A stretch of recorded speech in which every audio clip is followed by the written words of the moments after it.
Welcome back to Good Girls Gotta Heal, the podcast where we learn to release the weight of childhood trauma and step into our most authentic selves. It's time to ditch that good girl mask and embrace a life of ease, compassion, and genuine connection. Join me, Megan Walsh, holistic trauma therapist, and let's embark on a journey of healing and self-discovery together. Let's dive in. Hello, everyone, and welcome back to another episode of Good Girls Gotta Heal.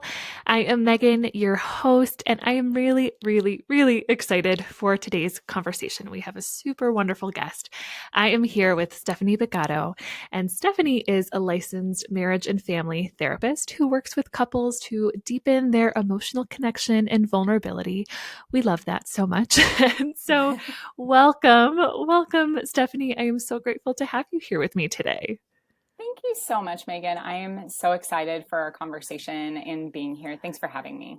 Really, yes, absolutely. Oh, so excited to dive in. And I know we have a lot that we're going to talk about today, but I would love to start with you to really understand a little bit about your story. You know, what brought you to becoming a therapist, to becoming especially a marriage and family therapist, and would just love to know a little bit about your journey. Yeah, you know, it's always hard to try to condense it or to think about like what are the important pieces. But what it feels true for me to say today is that I grew up in Northern California, and I grew up definitely in the 80s where parental attuning to kids wasn't a thing. And we were very much like on our own in the 80s and 90s. And so I just thought that's what it was. I thought that that's how you are raised and how family systems worked. And later on, I realized, oh, that's actually complex trauma. That is not really the dynamic that I wanted or I wanted to perpetuate. But I didn't know any of that until way later. So recognizing and looking back in my family system, myself for my healing journey was a really important part of my healing. And it was something no one talked about, like how we were raised, what we were given informs the way that we show up in the world and how we view ourselves. And so kind of how I started getting into therapy, you know, when you look back and you're like, wow, it was pretty present throughout my whole life. I definitely was the confidant in the family. I was the peacemaker and parentified daughter for sure in my family system. So for me, I'm like, oh, this is what I've always done. I've done this my whole life. And then even in high school, I was like a peer counselor and I just did all the things. And totally. That's how I showed up. But I also knew that there was something very special about connecting with people and hearing their stories and being interested in people. And I knew I wanted to do that as a career. It was just the way that I really loved to be with people and hear their stories. And so I just knew I was going to be a therapist, wasn't quite sure which way I was going to go. And then marriage and family therapy really stood out to me because it's about systems and it's about relationships.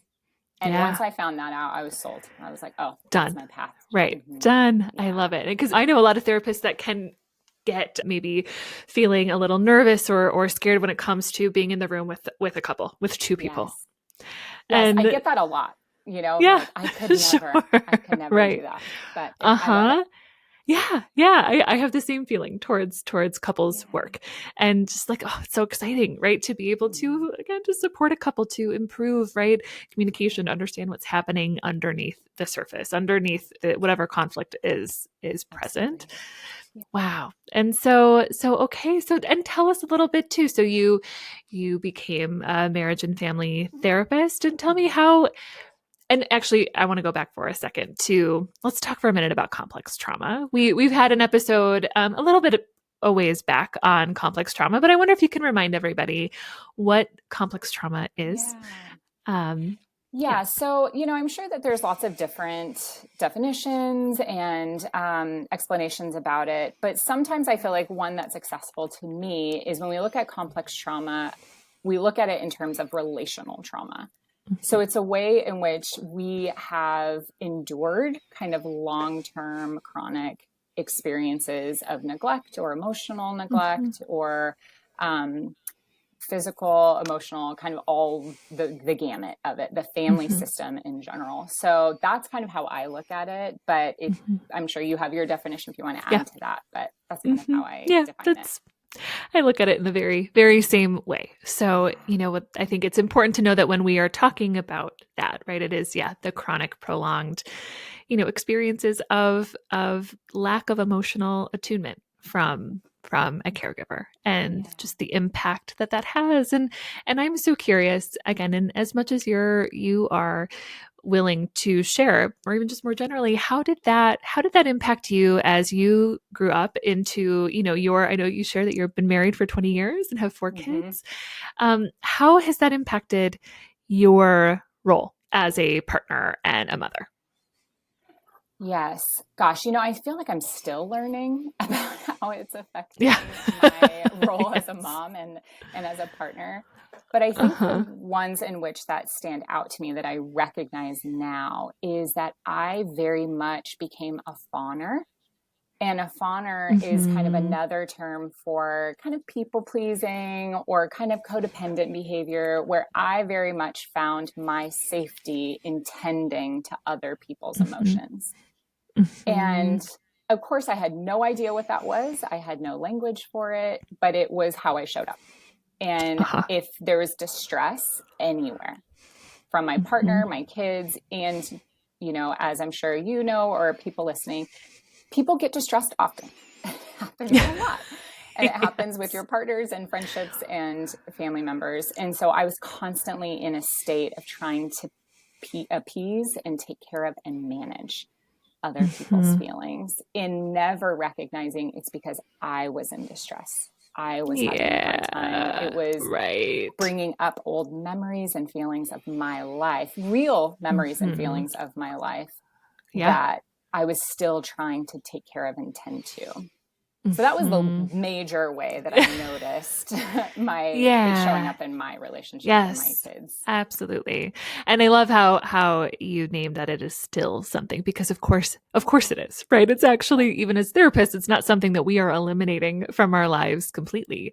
It's just something that we have a deeper awareness to when it's happening, maybe actually after it happens, because of Yes. course we're going to have these natural reactions that occur. I'm curious, what is something that you have learned for, to really attune to yourself and to your needs Mm. in those moments when the fawn response comes up really big? Yes. Yes. This is such a great question because I think initially I would instinctively and reactively take my energy and put it out to the other person. So I would help manage Mm-hmm. them. I would make sure they were Yeah. okay. I would busy myself.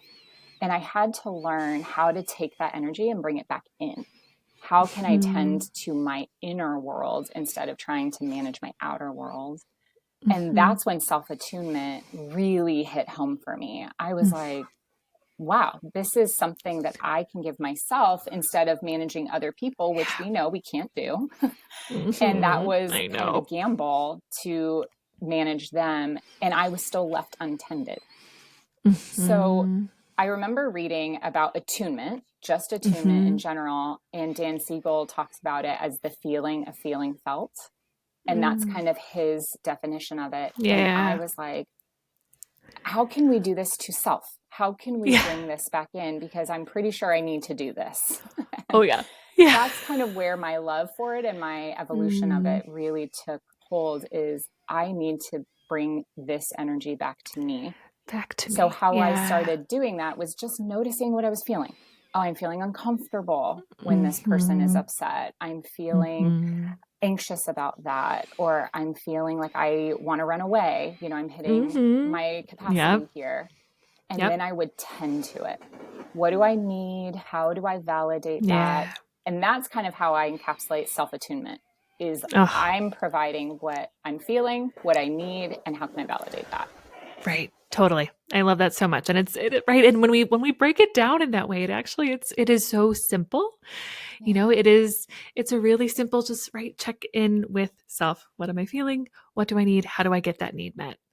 And I Yes. think that's those steps, it just shows us again from a, and I'm my listeners are probably tired of me saying this. I'm a mom of a toddler right now, right? Of a 3-year-old. And so I am seeing, so clearly this is the moment that we are learning how to attune to self, what our needs are, how do we get those met? And of course, my role in having to help him to learn what his needs are and how we get those needs met, and just how that, for so many of us, right, just never happened at that crucial developmental state. And so this is the way in which you were describing the process of self-attunement and tending to self is our way of reparenting that younger part of us. Exactly. Yes, exactly. I love that you brought that part in. It was honestly a lack of skill that I learned because I didn't have it. And so I didn't even know that it existed. Right. I didn't know. Right. And thankfully, my body took over to keep me safe by tending to the adults in the room that were chaotic and I couldn't quite trust. And it just took that over to keep me safe and to be in partnership with someone where that isn't my same reality. It didn't know to stop doing it. It was like, this is what we do. We just tend to everyone else. Yeah. So I had to really reparent and learn these new skills because I never got it. Yeah. And it made me actually hopeful of like, oh, I didn't even know you could learn it. Yeah. And that was really powerful for me to learn. Oh, I can do this. I can do this. Yeah. It is a skill. It is a skill, right? So I love it, and framing it that way, it makes it so tangible that everybody can do it, right? You're not just wired this way forever, but that we can really work on it. And of course, it's hard work. It is hard work to consciously bring it into the way in which we relate to others, but so powerful, so important. And, speaking of the way in which we relate to others, you and I were chatting a little bit before we hopped on about really wanting to dive into talking about friendships today. Yeah. Because, so much, especially when we're talking about relational trauma, complex trauma, there's a lot of language out there around, of course, how it shows up inside of our romantic relationships and especially inside of our parenting. I see, there's so much talk around that. But one place that is not talked about as much is how does it show up inside of our friendships? And I know that, of course, you work with relationships, which includes friendships. And I know you help people build deep supportive relationships. And in friendships, I will say first that I know it can be really hard, right? When we do have the fawn response, when we're so used to externally attuning and managing and trying to be what we assume other people want us to be. So I'm curious, what are the common challenges that come up in friendships for someone that is healing from relational wounds, trauma wounds? Yeah, I think some challenges that we don't quite know how to name, but maybe we've experienced, is that I do think we can tend to want our friendships to repair or heal some of the wounds that were left by our caregivers. Yeah. And I'm not saying that they can't or won't, but I think to have the need or maybe the desire to have a friendship fill that is a tall order for a friendship to do. And we get hurt when they can't. Yeah. And that's a really painful place in friendships. And I think that is where some conflict can show up, is wanting and needing, because I want to make it clear, we do need that healing from wounds from caregivers. It just probably isn't going to come from a friendship. That's kind of our job to kind of gift to ourselves. Right. And so it makes sense why we would enter into friendships wanting that or needing that. For sure. That's one of the challenges that I do see and experienced myself, of like really needing my friends to like tend to me and take care of me and show up for me in ways that my family didn't. I'm curious if you can give even some more examples of the way this shows up. I know like one that's coming to mind for me is maybe the woman who is saying, I'm always the one initiating. I'm always the one initiating plans. Nobody ever reaches out to me to initiate plans. So I just don't even want to initiate anymore. Yes, that is definitely one. So for me, I'm not the initiator. Yeah. And that was mine. So mine's kind of the opposite side of the same coin, is I never thought friends wanted to hear from me. I felt like the burden. I don't want to call them because what if they're busy? I don't want to make plans because what if they can't? What if they already have plans?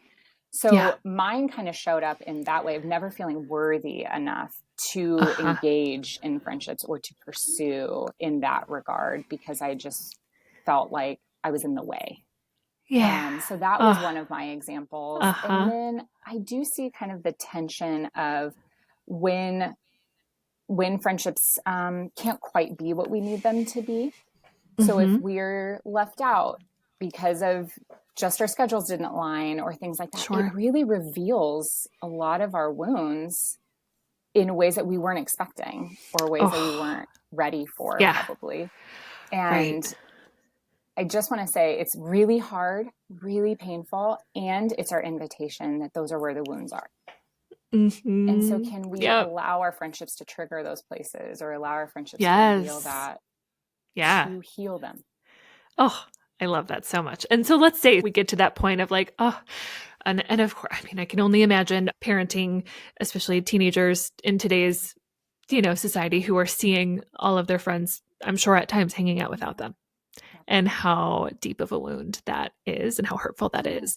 So I'm curious if someone does feel that in many ways where they're feeling left out inside of a friendship and they notice it and then they say, okay, right? Stephanie said this is an invitation to examine the wound.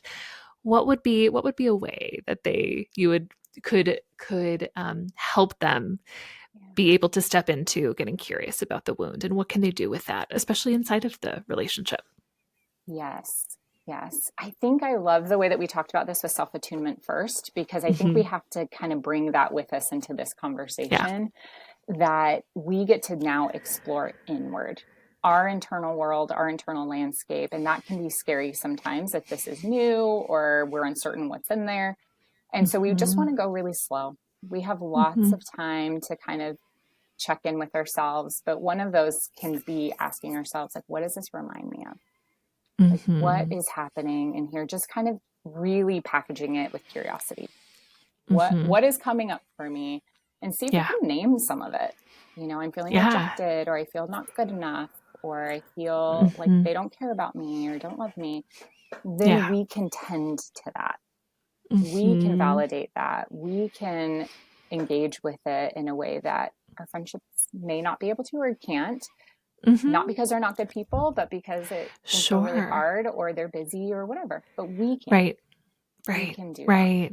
Yeah. And I think that is such an important piece because I even as you say, our friendships can't heal that wound. I feel like there's a part of me that comes up of like, but maybe they can, right? Like maybe Yeah, we could bring me it too. up and we can talk, we can talk through it and we can, make it better. And which is also true, right? There are friendships where we can do that, right? Maybe a friend it has the capacity to actually to meet us there and to talk more deeply and take accountability and understand and repair together. And so acutely aware there are those friendships that might not have the same kind of emotional depth to them, Yeah. right? That and so maybe that person may not be in a place to be able to talk more deeply about what was coming up for you and for them to take accountability and do repair. That maybe they might just be a little bit reactive or not know what to do or what to say, which I think is a common dynamic that then leaves people feeling more alone, inside of Absolutely. friendships. Yeah. Yeah. Well, and I think too, when we are not attuning to ourselves and we're hoping to have this conversation with this person or this friend and for them to get it right, for them Mhm. to attune, for Right. them to validate and Hmm. repair, when they can't or don't, we're still left hurting. Yeah. When we can self attune and they still can't or won't, at least we know it's taken care of. Hmm. Then if they can do the depth, then it's kind of like the cherry on top because I've Hmm. already helped and supported myself. And Yeah. so it's kind of this dance between the two of us that I'm taking care of me. And from that place, we can Uh-huh. then have this depth or conversation from here. Totally. Absolutely. And I imagine if someone is wondering, like, what if I don't know how to like actually, what if it's really hard for me to take care of Yeah, me and to do the attunement? That is where, right, working with a therapist is so key because absolutely. we get to use the therapist, we get to really engage in that relationship to understand what it means to have our needs to be attuned to. So then we have a model for what it means to attune to ourself. Absolutely. And an experience. You know, if we've Yeah, never known what it right. felt like to be attuned to, then we Hmm. could probably just be taking shots in the dark. Like, I think Yeah, this is attunement. yeah, But sure. when we Right. have a relationship with a therapist, that is one of the benefits it offers, is what does Hmm. attunement actually feel like? Yeah, And then how yeah. do I, take that information and use it for Hmm. myself? So yeah, that's a Right. great point. Yeah, absolutely. I'm curious, what would you say? We like to talk about like what are, red flags and green flags inside Mm-hmm. of friendships. I'm curious if for a minute, if we can spend some time, what are some red flags inside of Mm-hmm. relationships and red flags meaning, oh, this maybe isn't necessarily the most emotionally healthy dynamic Yeah. for us. Yeah, what if let's Mm-hmm. talk about some of those. Yeah, red flags to me kind of signify if a friendship or person in a friendship also doesn't align with my values or what I want Mhm. or what I believe in. And so it maybe is a little bit less about their behaviors and Mhm. more about like, are we aligned in what we want out of our Mhm. relationship and Yeah. or what we want out of friendship? So I think it kind of has to start with what do I believe and what do Uh-huh. I want in close or whatever word we want to use there in vulnerable, Mhm. intimate friendships. Yeah. And then the behaviors get to kind of be like, do they align with that belief and what I want? Mhm. Um, Mhm. so maybe that's a little bit less of a way of like, if they do this, then it's a red flag. Right, exactly. No, it's helpful. We want to give nuance to it, obviously. Yeah.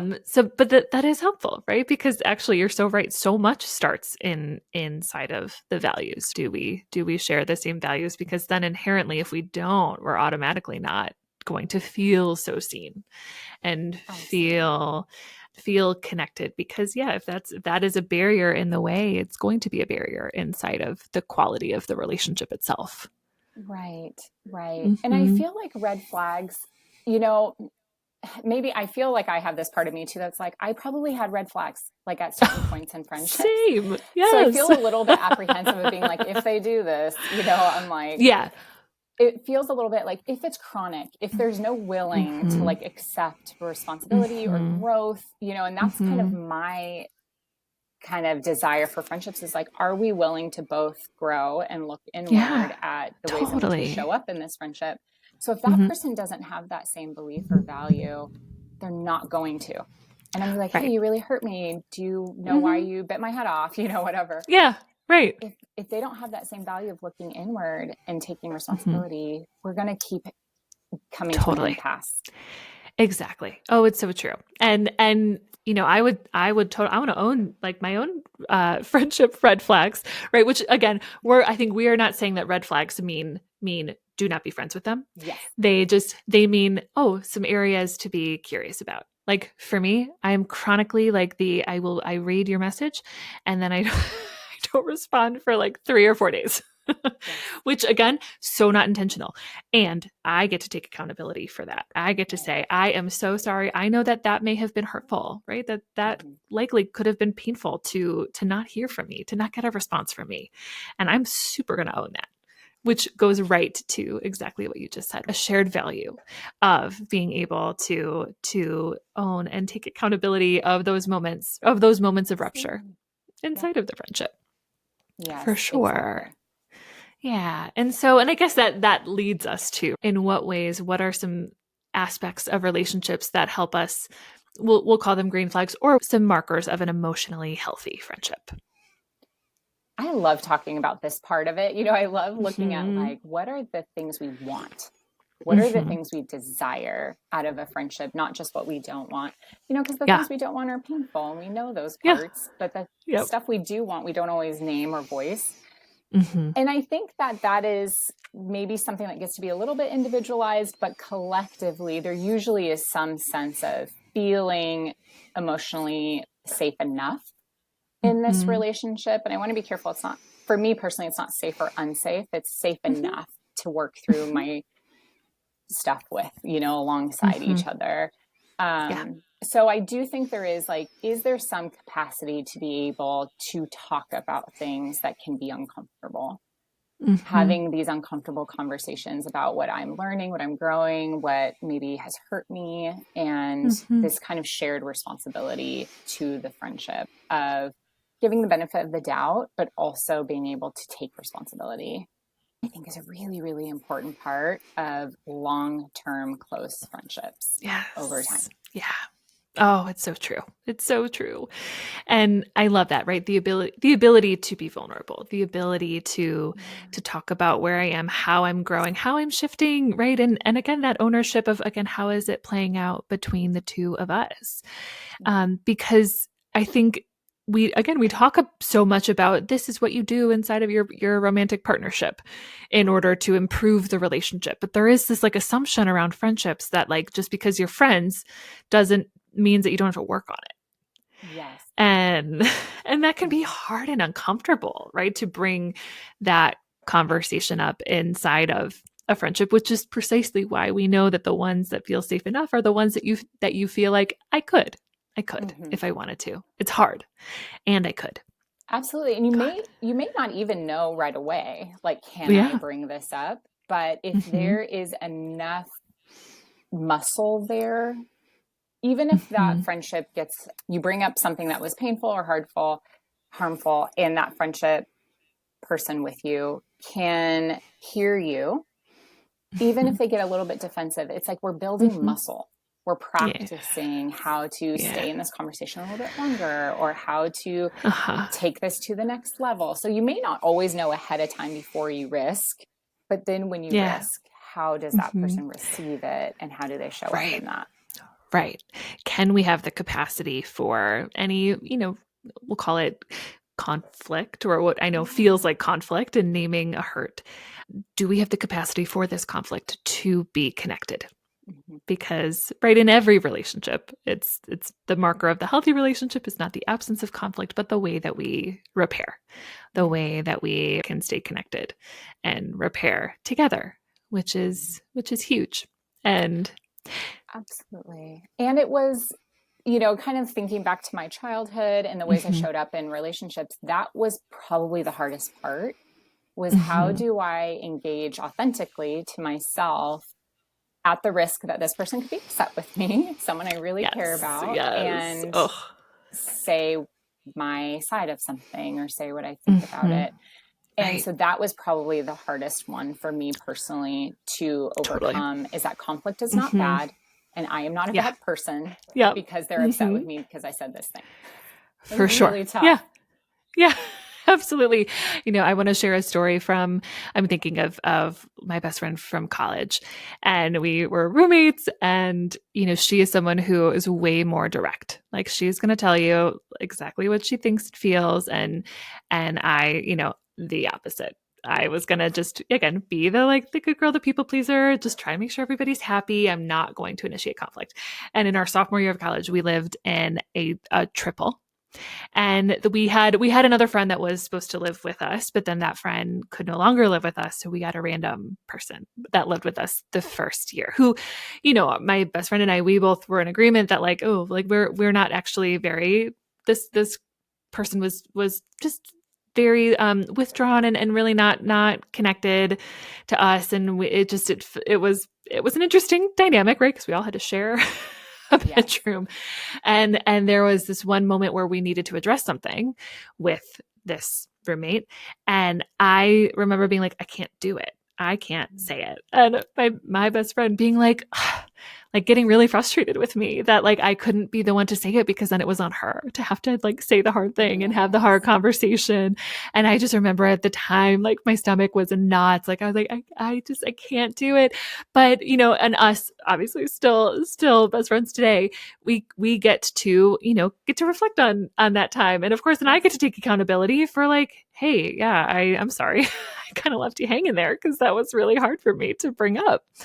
Um, Absolutely. And I just think with long term friendships like that, we are in process, we are yeah. growing, we are learning all Mm-hmm. of these things. And for me personally, I just knew I wanted a friendship that could see those versions of me and Mm-hmm. I could see those versions of them Yeah. and we could still be friends. And so I still Yeah. have one of my best friend for over 20 years from Yeah. community college. And we Uh-huh. talk about friendships a lot because it's so Hmm. meaningful and has been such a powerful role of healing in our lives that I Mm. want people to know of. Yes, we talk about Yeah. romantic relationships and how Yeah. they help us heal, but so do friendships. Yeah. And they're really valuable and Totally. important. And yeah, that was one of mine too. The people pleaser Yeah. part. I'm like, I could Right. never do that. No, never ever. Nope. And I'm so curious for you, like, and then talking about this with your best friend, like how how has friendship been healing for you? Yeah. It has really, especially now in our lives, we went through some Hmm. really hard seasons at different points in our friendship, as friendships do. And now Hmm. we're on the other side of even closer connection than I think we Hmm. ever could have believed in Yeah. or thought possible. Sure. And I think when I realized that conflict, on the other side of conflict, is closer connection and more Hmm. depth, Yep. that's the possibility and the invitation there. I Hmm. became less and less afraid of it.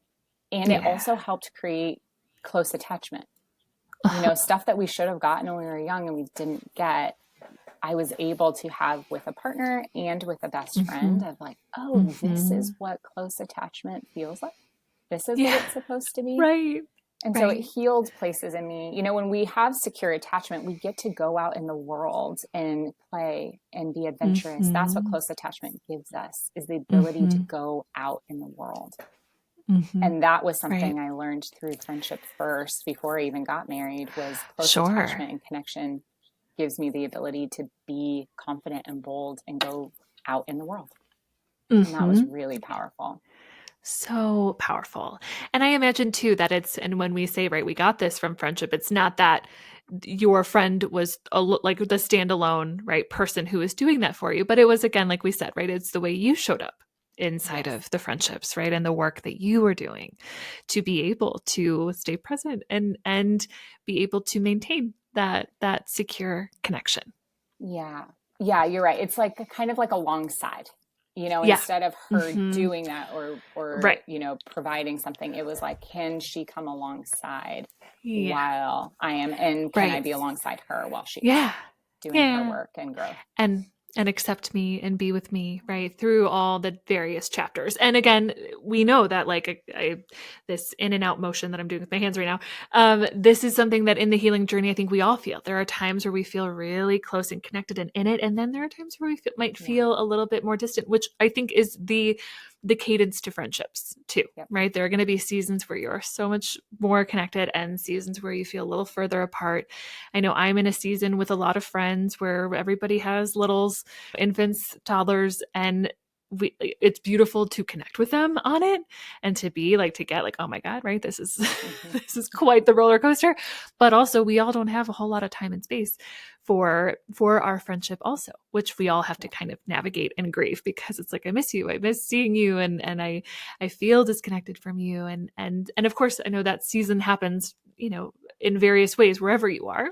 I Mm-hmm. know that in working with a lot of mid 20 somethings, I know that's a season of like, whoa, all of a sudden I was in school and we were all together all the time. And now everybody's doing their own thing. And I feel a little lost because our friendships have shifted so much. Absolutely. Yeah. And I Yeah. And I imagine, think young adulthood does have, developmentally, when we look at lifespans, I yeah. think there is a developmental time of young adulthood when people are Hmm. graduating, and Yeah. some do get married, some don't, some Hmm. travel, so like wherever our lives take us, I think that is a very natural progression of that ebb and Hmm. flow.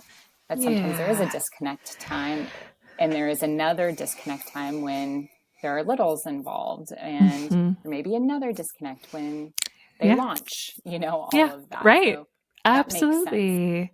Yeah. And I'm curious if we were to, yeah, go ahead in terms of um where we are. Let's say, right, you're in that kids are launching period, or if you don't have kids, or you're in, let's say you feel like firmly in your adulthood, your adult self, and you're doing this work and you're looking around at your friendships and you're like, ugh, you know what, I recognize that maybe in this friendship I hide parts of myself, or I'm not fully myself inside of this friendship, but this friendship, yes, I am fully, right, I feel like I can be my full self with that person. I work often with women who might have that are thinking about friendships in that way. And I know sometimes the urge is like, well, if I have to hide parts of myself inside of this friendship, then maybe it's not the friendship for me. And I need a whole new set of friends. I'm curious, what are your thoughts on that? On what someone can, what's the invitation to be curious about inside of that feeling? Yes. Oh, that's such a good question too, and like good conversation to have, because I find I'll ask clients that too. Do you feel like you need new friends, or do you feel like this is an opportunity to grow your friendships that you have and to grow them in depth? Yeah. And that sometimes that's a hard question, because then you're the one risking. You're the one that's like, okay, well, I do like them, even if I have to hide parts of myself. Overall, we have substance. There is something there that I know is possible. I would say then that is the invitation, is you're probably ready to grow it deeper and see if it can withstand and grow with you. Totally. And usually that takes some kind of vulnerability. That is some kind of conversation or uncomfortable conversation or revelation about yourself to see if the friendship can hold up. But to me, I look at that as that's the invitation to grow it deeper. If you know, I do hide parts of myself, but there's potential. That's like the fork in the road for it to grow deeper. Definitely. Definitely. And I'm curious, what would be a mantra that you would share with someone who is actually like, who knows, you know what, I do want to deepen this friendship. I do want to like step into that risk of putting myself out there, of getting more vulnerable. What would be like a mantra, or even just, piece of advice that you would give them in that moment on how to move through the discomfort of that moment and step into deeper vulnerability? Yeah. I'll share mine, and people can adapt it however that feels appropriate for them. But for me, a lot of it came down to I didn't feel like my words or who I was mattered. And so I didn't want to risk opening up or being vulnerable, because I didn't know that my words mattered and I mattered. And so I would tell myself, before I did anything vulnerable, I would tell myself, your words matter, and you are worthy of making mistakes, and you are worthy of taking this next step. Yeah. However that goes, whatever happens at the end of it, you are worthy to do it to begin with. Yeah. And that felt really important to me and my story and my history of really allowing myself the risk to say something or go deeper, because I was totally. Yeah, you're so worth it. Oh, I love that. And I hope everybody really gets to internalize their version of that, because I think it is so key. It is so important. And it goes back to the inner child part of you. You are worthy of being known in a deep, attuned way. And I think sometimes too with friendships, when maybe we hide parts of ourselves, sometimes that is like actually like mirrored inside of that, the friend, right? The friend who also might not be at a stage in their own growth and their own work of, deepening their own vulnerability or attunement with self. And sometimes we inherently feel that. And so maybe part of the risk is like, ooh, I know that this isn't so natural for them to go deeper, because I'm not seeing it modeled in the way that they relate to me. And so I know that is part of the risk too, is you're acutely attuned and aware that like, oh, this might be uncomfortable for them to go deeper into themselves. Right? It's not because I'm not worthy. It's because actually there might be some sort of protective block that they need to look at. And so I know part of that risk too is putting that out there and seeing if they're open to what, it doesn't necessarily mean they have to, be divulge things that they don't feel comfortable yet, talking about, but at least being able to really hold space with you and meet you there is really the most important part. Yeah. And I think that idea that friendships, people in general, but friendships also do mirror back to us things about ourselves, or things we haven't looked at or afraid to look at. So there's lots of things that can happen, which is why honestly relationships can be so confusing. Or like, is this mine or is this yours? Is this ours? What is this? And so I think that skill of just looking within to see, like, is this mine? Get curious about it. And if it isn't, then you can just know maybe it is that they're not totally available or aware of how to go deep yet, or their own protective parts are showing up. All of that can be true, but it takes you kind of starting that process of like self-assessing, or just kind of getting curious about that. Like, what is this? Is this mine? Is this ours? all of Yeah. that, Right. and then maybe taking that next Yeah. step of vulnerability. Absolutely. Absolutely. And I know too sometimes, right, there is we do the vulnerability and then we realize, oh, maybe they can't meet me there. And oof, the grief process that comes up in that, right? The sadness. And I know sometimes too there's an assessment of like, let's say it's a lifelong friend that you've had. And the maybe the feeling comes up of like, oh, okay, they can't meet me there. I'm really sad. But does it mean I have to lose the friendship altogether? Or does it mean that, right, that I shift my expectations on the friendship itself and what I get out of it? Yeah. And I know that is totally going to be on a case by case basis and based on where you are. But I'm curious your thoughts on that when that relational dynamic comes up where you kind of realize, oh, okay, maybe they can't meet me there. Oh, yeah. I loved what you said too about just the grief that does happen. It is painful. It is Mm-hmm. really hard. And I have had that experience too, of where I Yeah. kept risking. I kept asking for Mm-hmm. vulnerability, and that person couldn't meet me there. Mm-hmm. And recognizing I do want friendships that can meet me there. And so, Mm-hmm. what do I want out of this now? So I get to decide, do I want to back up? Do I want to create space? Do I want to just disengage? It doesn't always have to Mm-hmm. be cut off. It Yeah. doesn't always have to be like that. Right. To me personally, that's like last resort. I've tried all Yeah. of these things. Agreed. I'm not talking to you anymore is kind of the last thing that we do, if ever. Mm-hmm. Sure. There really is a Yeah. lot of space there that can happen of just Mm-hmm. pulling back. I had a friend say she never stopped being friends. She just rebranded them, that they just got to Yeah. be a Uh-huh. different place Uh-huh. than what they Yep. used to be. And Mm-hmm. that kind of made sense of, yeah, I don't know. Sometimes we no Yeah. longer talk to them, but other times we really do get to just put space and that we want different things Yeah. and that that's enough. Yeah. And that's okay. Right. Yeah. That's okay. Yeah. Oh, I love that. I think that is so important for us all to hold on to because I think that reinforces I am worthy. I am worthy of having the kinds of relationships that I know I deserve. And and I know that I'm worthy just because someone can't give me the deep attuned type of friendship and connection doesn't mean that I'm not worthy of it. It just means it's a different type of right it's a different type of dynamic and friendship. And that Yes. if they can't meet me there, that I get to spend time and deeper, closer connection with the friends that can and Yes, do. exactly. Yep. Then I get to Yeah. Yeah. cultivate it in these areas.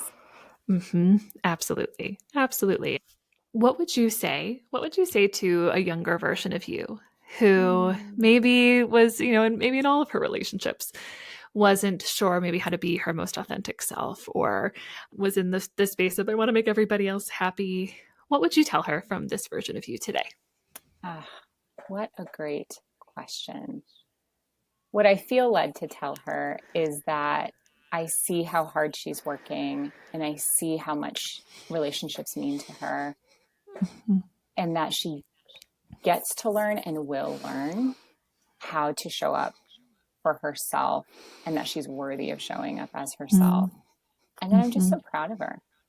Yeah. Like I think Oh, so long I carried the guilt of the ways that I people pleased. And I was like, oh mm-hmm. my gosh, I can't believe I did Yeah. that for so long. And it was like, that got us pretty far Yeah. in life, Yes. Right. and It served us. it really did. And it Yeah. taught me a lot. And so to just kind of tell her, we're not getting rid of that. I don't need Mm-hmm. that to go anywhere. It's just I lost myself in it. Mm-hmm. And it was, Yeah. I would want to tell her to have the invitation that she also gets to exist in friendships and has a Yeah. spot. And it's really important. Yeah. Oh, I love that. I love that. And I invite everybody to maybe do a little reflection over what does your younger version of you need to hear about how she shows up inside of her friendships because I think that just hearing that like my inner child feels very very warm and validated in hearing that too. So, oh, I so appreciate you being here, Stephanie. I feel like our time flew by. today because I feel like Yes, we it have did. so much more we could even dive into and talk about. And so I'm sure would love to have you back because I think these are such important conversations to have about our relationships and especially our friendships. And so please let everybody know how they can find you and what you offer. Yes. So, first, I just want to say thank you so much for having me. It was so lovely to talk with you and share your community with me and talk Yeah. about friendships. It's really, really Yes. important to me, has a soft place in my heart. And Mm-hmm. you can find me on Instagram at relational.psychotherapist. Great. And my website is bagadocounseling.com. I love what you're doing with your community and what you're doing online. Thank And thank you so you. much for letting me have a little piece of it. Oh, of course. Of course. Thank you so much. And I actually just want to ask first, what state or states do you practice in? Yes, I'm in Indiana. So I Indiana. can do Oh, online or in person in central Indiana, Indianapolis area. amazing. Oh, I love it. Okay. Wonderful. Beautiful. Thanks, Okay. Oh, Megan. thank you so, so much. Thank you so much for listening to another episode of Good Girls Gotta Heal. I am so grateful to have you in this community. Be sure to subscribe, rate, and review. That helps us out greatly. And we'll see you next time.